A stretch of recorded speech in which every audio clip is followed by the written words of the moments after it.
Welcome to My Hometown, the program that explores clubs, organizations, businesses, and issues across Nassau and Suffolk counties and sheds light on the different towns that are making a difference.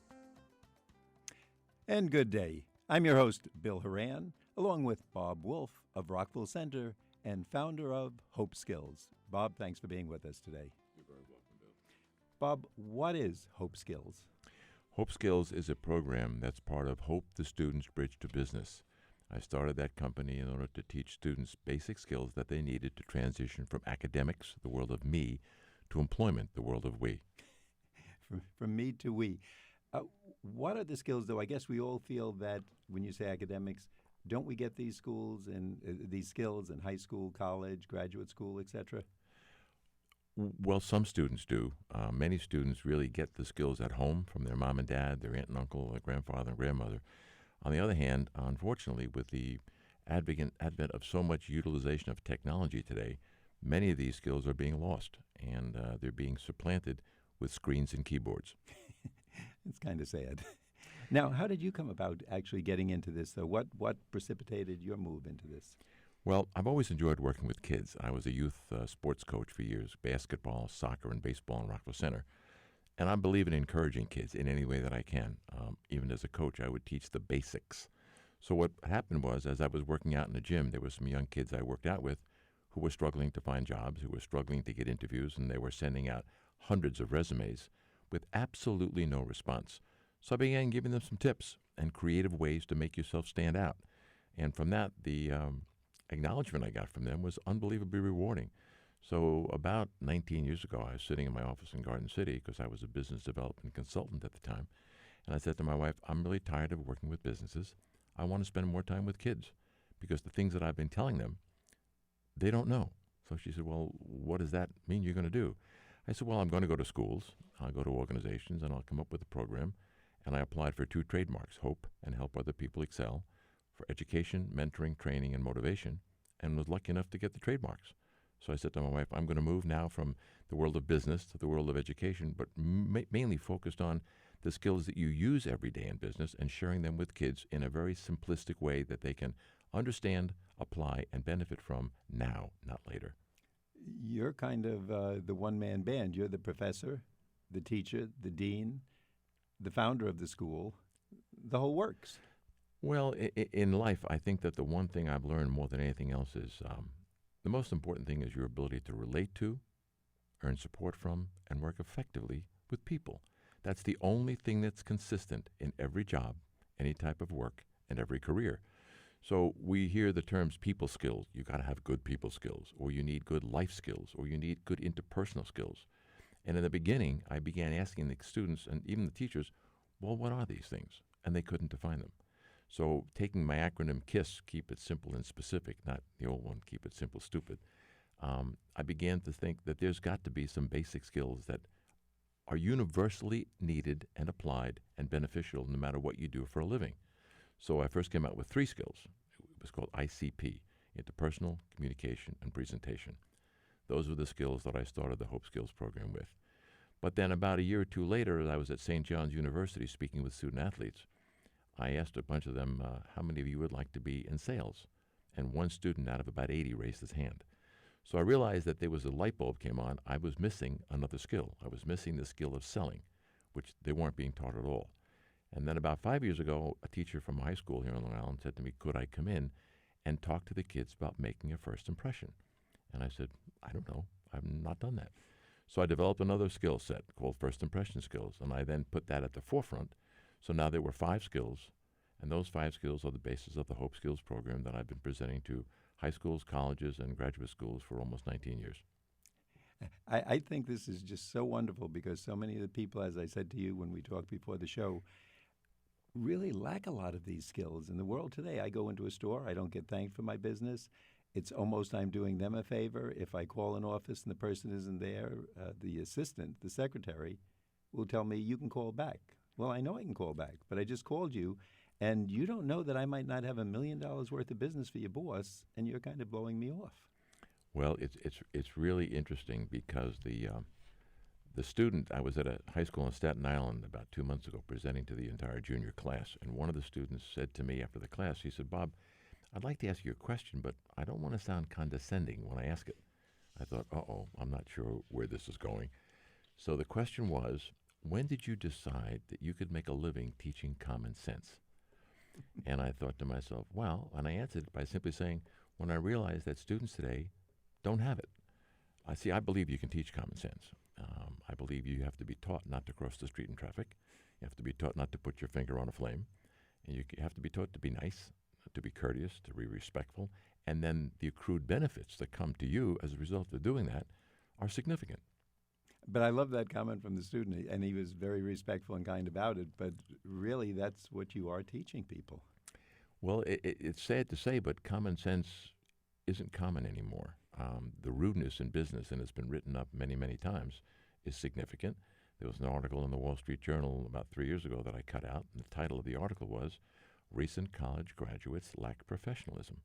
And I thought, how is that possible? I mean, how is someone coming out of college and not understanding professional behavior? Well, it's simply because it's not taught.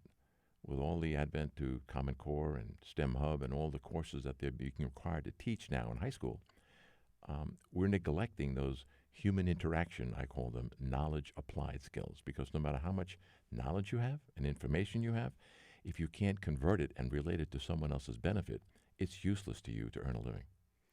And for instance, you were talking about resumes, but even if you get that call from a resume, if you can't present yourself the way the employer wants or what they're expecting to see, all that resume writing, preparation, excitement, disappointment is wasted, because you're not going to get the job if the next person in just maybe went to one of your classes. Well, hence the first impression skills are so important. You know, the first few seconds, the first few minutes, and the lingering stage are the 3 stages of making a first impression. And when I tell kids that, they just look at me with a funny look on their face. As far as a resume goes, that's really an interesting topic, because writing a resume is creative writing 101 for many people. And if you can't verbalize that resume, if you can't tell the story about every job that's on there, and we learn in life by stories in general. We know that for a long time. So I tell the kids, if you write it down, be able to then speak it with passion and enthusiasm and make the listener go, wow, that's an interesting way to look at that job. One day I was sitting out in front of the courthouse, and I was just watching people go by, most of them lawyers, because they were parked in the lawyer's parking lot, and you could see from their briefcase. And I started thinking to myself, if I had an important case, who would I want to represent me based on their 2-second impression? They just passed my car, and I'm watching them. And I thought, I wondered if they ever thought of themselves like that. There were some there, their shoulders were down. They looked like, I'm going to lose today. I just want to get out of here quickly and be done with this. There were others. Now, I might have been totally wrong, but at least that first impression was, let me try the people in Group A, because Group B are already defeated by their own body language, their attitude, etc. First impressions are lost in the world of technology because it's made screen and keyboard. We use the term friend. How many friends do you have on Facebook? Well, the reality is a friend is someone that you can look at, and if they see your body language is down or looking depressed and your head is down, they can help pick you up. You see none of that on a screen and using a keyboard. So the first impression concept, there's 5 ways to make a first impression. You make it in person, you make it on the phone, you make it in writing, you make it with technology, and you make it by your reputation. And so when I explain all this to these kids, their eyes are open. And because I'm not telling them anything that isn't common sense, but unless you break it down and present it in a fashionable way that they can absorb and relate to, they're going to say to you, I understand it, but they really don't understand it unless you've broken it down into component pieces that make sense. Bob, I just wanted to let our audience know that if they're just tuning in, our guest today is Bob Wolf, and his company is Hope Skills. And if you're fascinated by what you're hearing, what Bob is talking about, as we go through the show, we'll tell you how you can get in contact with him. He comes from Rockville Center. He's based here on Long Island. He lectures, you can tell us, schools, colleges. I see every day your name is associated with one of the local colleges, the local high schools, all over the place. Am I correct? Well, yes. And when I started the company, which is Hope, the Student's Bridge to Business, and the Hope Skills program, it was all about giving students the benefit of what I've learned in my life, the good, the not so good, and even the problems, because these kids have to realize that they're going to make mistakes. But the pressure on them today, especially here on Long Island and some of the other cities in the Northeast, is to excel at a very early age and not to fail. Well, the acronym for FAIL is First Approach in Learning, and we don't do anything in life the first time perfectly. Even prodigies don't do that. So failing is not the worst thing in the world. You learn when you fail. If you're a student athlete, an actor, a writer, the first things that you do in those particular experiences are usually not very good. So if someone could say you failed, but you really didn't fail because you're learning something to be applied differently the next time. I think sometime today, what do they call them? The spin doctors, the media people. When we see a new star, whether it's a baseball player or a musical star or a comedy star, it sounds like they were literally the overnight success. Oh, they were always great. This worked perfectly for them. But I'm sure in almost every case, like everyone else, they were booed off the stage. They went 0 for 5 one day. They didn't catch any passes on another, whatever it is. And they had their bad days, and as you said, they failed. But they kept coming back because the skills were there. And 9 out Well, of a 10 student times. this morning, very interesting, I was speaking up at a business boot camp at LIU Post, and discussing the fact that when things don't go well, how do you handle it? When you send out a resume and you don't get a response, when you send a thank you note, you don't get a response, what do you do? And I said, well, you learn to be pleasantly, personally, professionally persistent. Because if you don't go the game to be persistent and you don't play it with the intent of winning it, it's a 9-inning life game. And life, by the way, is a game, and it's got winners and it's got losers, and I tell the kids that because not everyone will win that particular game, but it's a long game of life. And so by defining the word career for them, for example, one's progress through life or a particular vocation, they understand that they don't exactly have to figure out their career when they're in high school. And I guess most of us think we do. We have to know whether we're going to be a scientist, a football player, or a dancer. But there's a lot of turns in the road. Well, some kids are fortunate to understand that they like medicine, they like engineering, they would like to pursue athletics, and that's fine. However, the career path for most of us, today the average student will have 12 to 15 jobs over the course of their career. So all I tell them is while you're in school, you're on the first step of the career path called being a student. So be the best one you can. Figure out what you like to do. Figure out what interests you have on the off time that you're not in the classroom, and develop them. Pursue them. And don't let someone in your family or your friends or your neighbors say you shouldn't do that, unless, of course, it's something you shouldn't be doing anyway. But the fact is, pursue your interests, and then learn the fact that, as I call it, the pop in business is all about the power of people. And the Hope Skills program is based on the fact that 5 skills are necessary to meet, earn support from, and work effectively with people, pure and simple. By the way, you have a lot of acronyms, and I know one of them is for the word hope. What does that stand for? Well, when I got the word, I believe that help other people excel is important. So that was the acronym for the word hope when I applied for the trademark. And when I found that they were both available, I was quite surprised. So a student said to me once, well, it would be impossible for you to get a trademark on the word hope. I said, it would have been had I not asked. So what I tell these kids is if you want something in life, ask. And who do you normally ask? You ask people, but you have to ask them in the right way so they choose to help you or not. But that word hope is so important because as long as we have hope, most of us are willing to try. We buy lotto tickets with the hope that we're that 1 in a million, or what do they tell us, 175 billion or whatever the numbers are. But there's hope. There's that little dot in there. Well, that I might looked be up us. the word hope in the dictionary because I don't like to use terms that I don't understand the meaning of. And the word hope is basically a passive word, wanting, waiting, and wishing for something to happen. My attitude is I'm going to give you some active hope. What can you do, actually do yourself every single day to make what you hope will happen actually have a chance to happen? And it begins with learning how to deal with and earn support from people. I love that. I think that's terrific. Bob, who do you find is the best response? Is it the high school kids, college kids, business people that you work with? Well, in the beginning, the program was brought to the college students because I felt they were the most transitional from academics to employment. And the good reception was terrific. Then the reception I was told to take at the high school, that the kids should be aware of these skills early enough. And I did that, and they were responsive very terrifically. Then I took it to a middle school about 2 years ago, and I was shocked to find 7th and 8th graders gave me the same response. And the reason I can say the responses have been good is every class I've ever spoken to, I've gotten letters or notes from every student. I have over 1,000 of them in the last 19 years because I want to know what these kids think. Was the presentation good? Was it helpful? Was it beneficial? Did I say something that made sense or not? And so I've got notes and letters at home that I've shared on my website. I've shared them with people. So I can tell you that it doesn't matter the grade. This common sense skill set is applicable to everyone. Even in the business world, I've spoken to some groups here on Long Island and been told, you know, Bob, we knew those skills were important, and we once used them. But your reminder was good. We needed that refresher from you. So it's this word of active hope. Absolutely, and we all need it. Bob, we're at that point in the show where we're going to take a brief break, but we will be back after this brief intermission.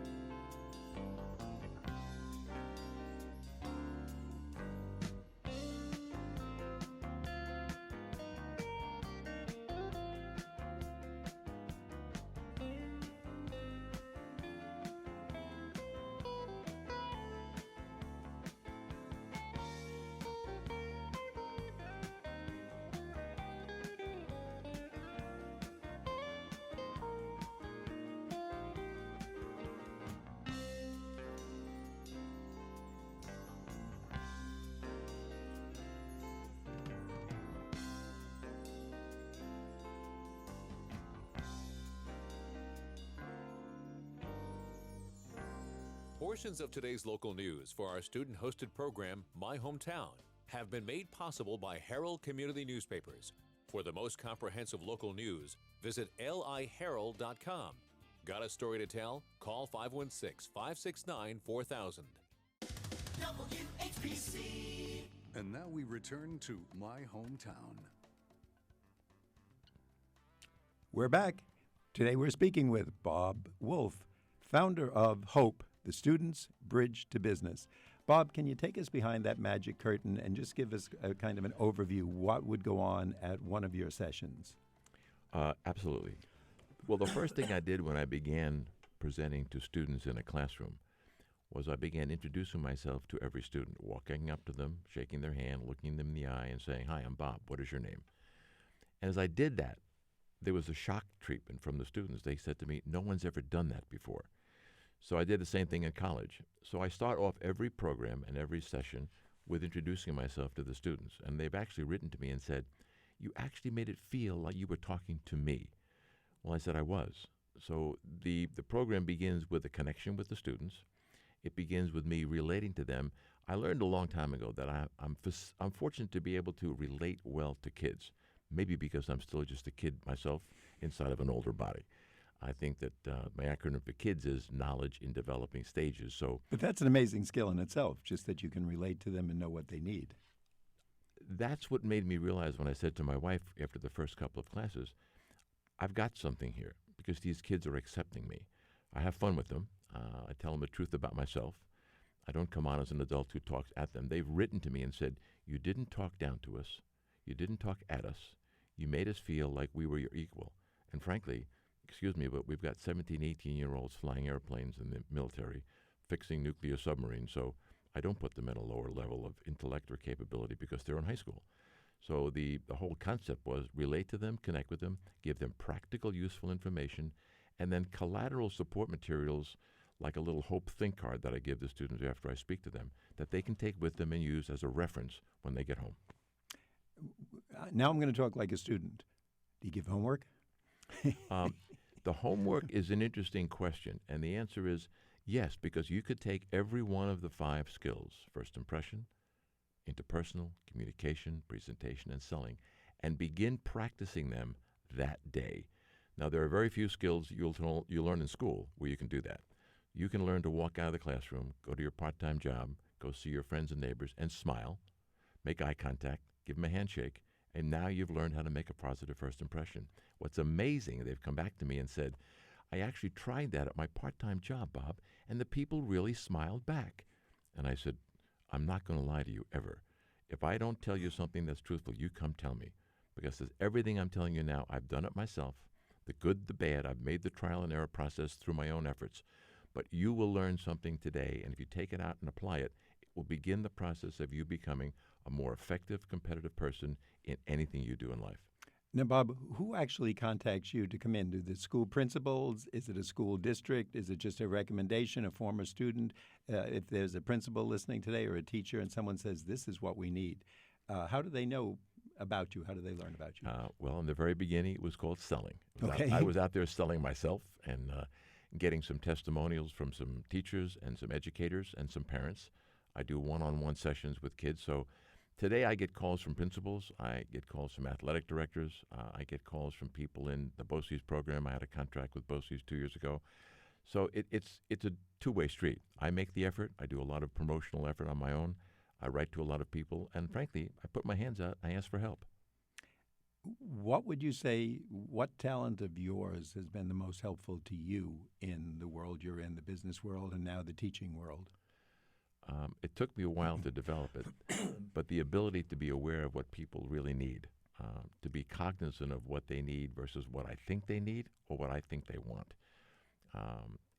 Self-confidence and self-esteem is extremely important. It took me a long time to develop it myself, and these kids today struggle with it. So I learned that if I could relate to them and make them comfortable, allow them to be comfortable, as Mike Hebron, who's a golf pro here on the island, said to me once. He said, Bob, you don't make them comfortable, you let them be comfortable with you.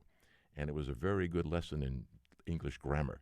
So my ability to relate to kids and just be comfortable around them and let them be comfortable around me is one of the things that's given me the opportunity to get into the classroom. When you meet a new class, when you go in, and what would a typical session? Is it an hour after school? Is it 3 hours on a Saturday? How do the schools work with you? I usually will be called into a school to give a presentation to either a class or an assembly. That's during the day. I have done presentations to groups and organizations on the weekend and in evenings. So I will adapt my time to what the need base is from the customer. In one-on-one sessions, it's all about getting together with the student and their parents to be sure that there's a comfort zone first, and then we do that wherever it's comfortable for them. What have you found is the weakest spot with the students when you go? Is there one overall that whether you're in Suffolk County, Nassau County colleges, or you're talking to IBM that kind of comes through? I'm not sure that I can identify just one. However, years ago, there's that many. Well, there are numerous of those situations. But unfortunately, when I asked a particular teacher what he felt the kid's biggest concern was, I was surprised when he said to me, speaking to adults. And the reason being that most adults don't know how to speak to kids. They come at them in authoritative positions. They talk at them. I also found out that a lot of these kids struggle with self-confidence and self-esteem. They don't want to seem stupid. They don't want to seem out of the group. And now with all of the lack of human contact that they have and so much more on the screens and keyboard, their self-consciousness is significantly a problem for many of them. Really? Okay. I would think they could hide behind the keyboard, and it would be just the opposite, that if they're not the tallest, the prettiest, the smartest, the most athletic, you could hide behind that. But Well, you can hide behind anything in a keyboard. I'm talking about in person. And these kids struggle. When I walk into a class and shake every kid's hand, there's always 3 or 4 of them that won't look me in the eye. And I find that very uncomfortable for them. I'm greeting them. I'm telling them who I am. I'm smiling. I'm shaking their hand. And they're not looking at me. Kind of feel there's something going on there. So I work very hard at zeroing in on that kid during the classroom presentation to get their attention. Bob, I think so many of us are told that, what's that person's IQ, and will that get them into this college or that club or whatever. But we're finding on the success shows that it's the interpersonal skills and dealing with people, exactly what you're teaching today and what reaches out, that really makes the difference. You use a term, the competitive edge. How does that apply for these students when they finish your course? Well, it's very interesting because the Harvard Business Review blog about 1.5 years ago listed 6 reasons why people were being laid off. And 4 of the 6 had direct relationship to dealing with people. Number 4 actually said they have very poor interpersonal skills, even those who were considered to be the brightest. So since the term interpersonal skills has such a broad interpretation by so many people, my ability to identify those skills, kindness, respect, honesty, integrity, politeness, being friendly, being caring, those are the things that get the kids to look at me like, wow, I keep hearing that, but I didn't know how important it was. So they really don't know how important some of these basic skills are. And honestly, that even for summer jobs or part-time jobs, that can turn into dollars for them when you say competitive edge, because somebody sees them and they have their lights on and now they've gone to your course. They're probably going to be more aware of how to treat that person, maybe just how to answer the phone or open the door. Well, you can smile on the phone. I tell the kids, when you make a first impression on the phone, smile, because you can see it. And if you're a waiter, a bartender, working at a delicatessen, and you learn how to smile at people, sometimes that accrues to some financial benefit, especially as a waiter, bartender, or someone working at a McDonald's. I've left a lot of kids little tips just for the busboy who did a good job cleaning my table or bringing me extra water. So there is a benefit, and the competitive edge in life is life's a game, and it's competitive. And without certain skills, you have a less confident chance of being a competitively successful person. Are there any TV shows that you reference in your lectures? There's so many business shows today. Tabitha Takes Over, Bar Rescue, Shark Tank. Any of those that you advise the kids, or do they talk about them? The one that I think might relate a little bit, I don't watch a lot of TV, but essentially I think Shark Tank is interesting because it encompasses all 5 of the Hope skills. It's the first impression. It's the interpersonal connection with the group of investors. It's the ability to communicate your story. It's the ability to present it in a very confident, exciting way, and your ability to sell and get the order. Bob, one final tip that you leave with our audience so we can go out and get that competitive edge. You can't know enough good people in life, and your ability to earn their support is based upon their ability to accept you and see you as someone that they want to help, not hinder or hurt. Bob Wolf, we want to thank you for being with us today on My Hometown on 90.3 WHPC, the voice of Nassau Community College. And would like to remind our audience that if they'd like to know more about Bob Wolf, they can get in touch with you at bobwolf@hopeskills.com. Am I correct? You're correct, and I really thank you very much for the opportunity. I've enjoyed this. It's been a lot of fun. I'm learning a lot, so we're going to talk after the show. Thank you. We'd like to get your feedback on My Hometown. Send your comments to whpc@ncc.edu. My Hometown is produced by Jim Green, executive producer. Nassau Community College, where success starts and continues. Till next time, this is Bill St. James. And remember, there's no town like your hometown.